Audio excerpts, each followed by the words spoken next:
Any guesses on what makes the glass red? Why is it red? No guesses? Paint? Nobody's gonna guess paint? Like everyone guesses paint. It's wrong, but it's a good guess. Chemicals, it's chemicals. It's specific chemicals though. John? Here's a hint. It's metal! All glass colors come from metals.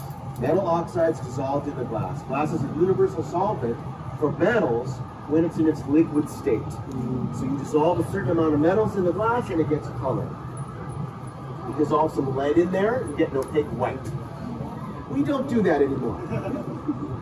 Arsenic. Arsenic. Arsenic. Selenium gets this orange in here. So now he's shaping and cooling. See the temperature changing as he touches this metal? This metal is called a marver, solid steel.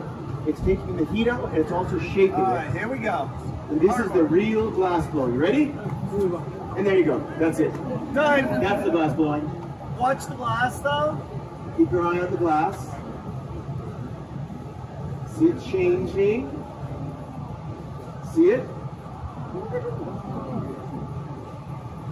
How did that happen? Other than magic, magic is absolutely a good answer, but we can explain the science very easily. Any ideas how that happened? Yes? The air that's trapped in it. So while you were watching the glass, he capped the bottom of that pipe with his thumb, trapping the air in the pipe, which heated up from the heat, and things that heat up tend to expand. And that's what happened. It expanded and opened up that bubble.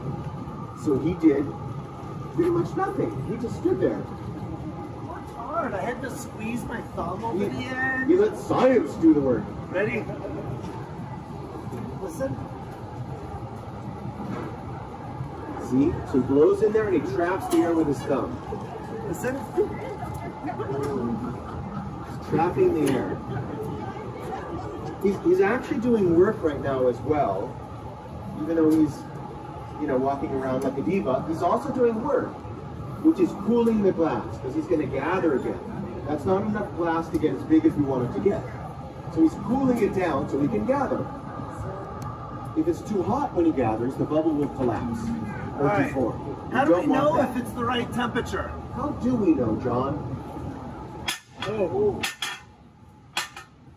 That's how we know. So if you did that with a glass in your kitchen on your granite countertop, what would the glass do? Oh yeah, it would more than break. It would explode, right? So if that glass was hotter, like it was earlier when we came out, it would deform, right? So it's in the right sweet spot between too hot and too cold, which is about 1100 degrees for us. Getting down toward 1000. That allows him to gather again. So now he's got more glass. Every time we go in, we call that a gather. He's gathering glass, right? Now he's using a block to shape it up. It's also going to cool it a little bit. This block is hardwood, in this case specifically cherry. It's got this nice, beautiful round shape carved out of it, soaking in water. So the glass is riding on a bed of steam. As that steam burns off, it hits the wood, and you can smell it, right? As soon as he smells the wood burning, boom, back in the water it goes. We try not to burn the wood, right? Make it last as long as possible. He's shaping it up and blowing it out, right? So we are making a pumpkin, but this doesn't look like a pumpkin shape now. That is not how pumpkins are shaped.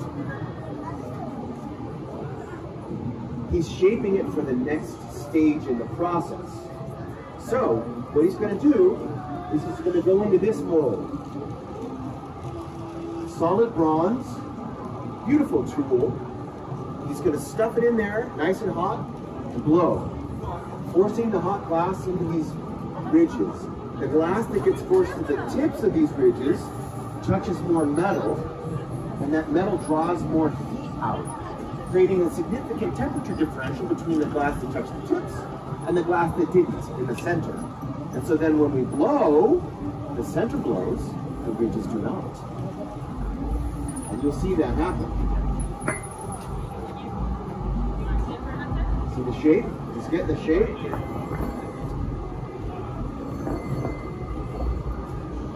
Using the marver to get the shape. It's cooling it. He's not interested in the cooling so much as the shape. Because he needs to shape it to fit in this. Right? So that's the shape he's got. Now he needs to make sure it's small enough to fit in this. If it's too big, that's not good. It won't fit in. If it's too small, that's fine, because he's going to blow and it'll expand. Oh, there it is. I thought you had set it down. I did. I picked it back up. So I could show everybody. Now, he's just heating. He's got to get that hot enough that it'll fill out that mold. While he's doing that, I have a minute or two if I have any questions. You have a question?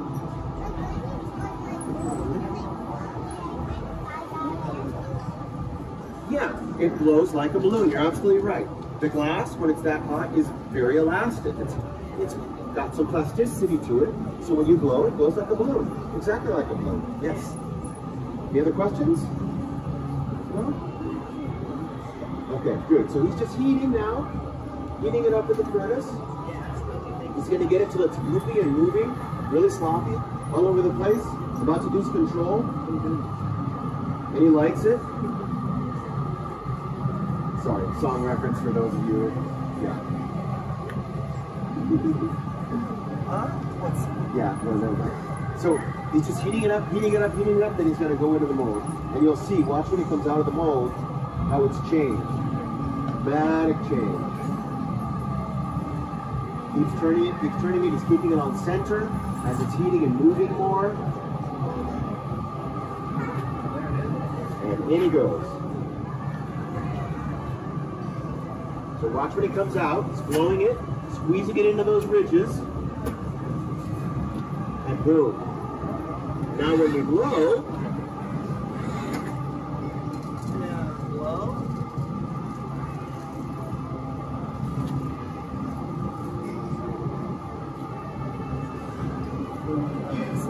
Stop. See that? The center blows out, the ridges do not, and boom, we have ridges on the piece. I would like to point out that he calls himself a glass blower, but who actually blew the glass? I'm just saying. So he's using the jacks. The jacks are our favorite tool. That's why they're closest to us on the bench, right? He's using the tines to create a neckline or a jack line. It's got a very specific shape. It's very fragile. He's also using the strap of the jacks to cool and shape. That's why it's our favorite tool. It's quite versatile. And this shape down here on the neck is very tenuous. It's a very tenuous connection.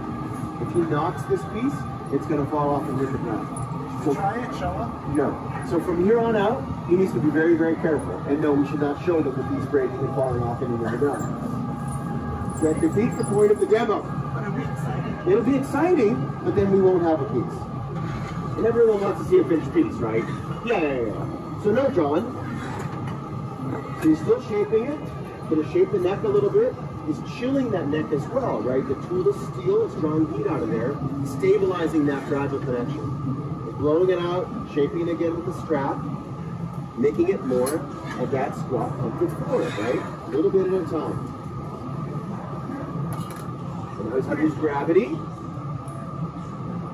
to squat it up a little bit more, because the bottom's kind of pointy, right? We don't want that, it's not going to sit.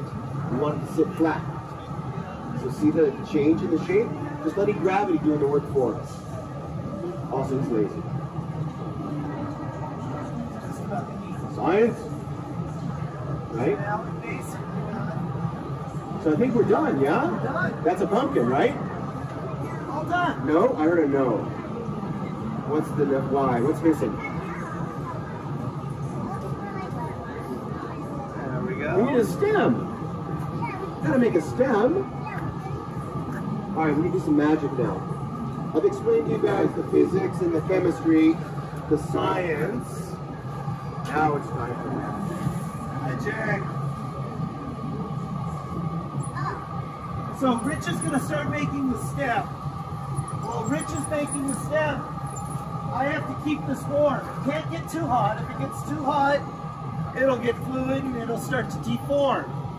If it gets too cold, it'll shatter or break. So you'll see me going back and forth a lot doing what's called a flash. I'm just heating it up and keeping it warm. I don't want it too hot, but I don't want it too cold. I want it just right.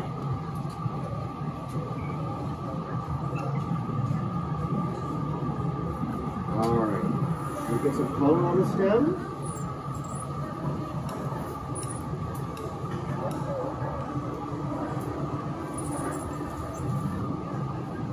So again, at this point, I can feel that heat, right? Feel the heat.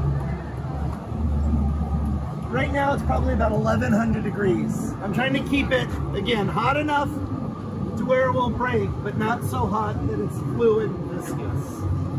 So around 1100. In glass blowing terms, 1100 degrees is cold. Oh, it's frozen. It's not moving anymore. All right, mold. All right.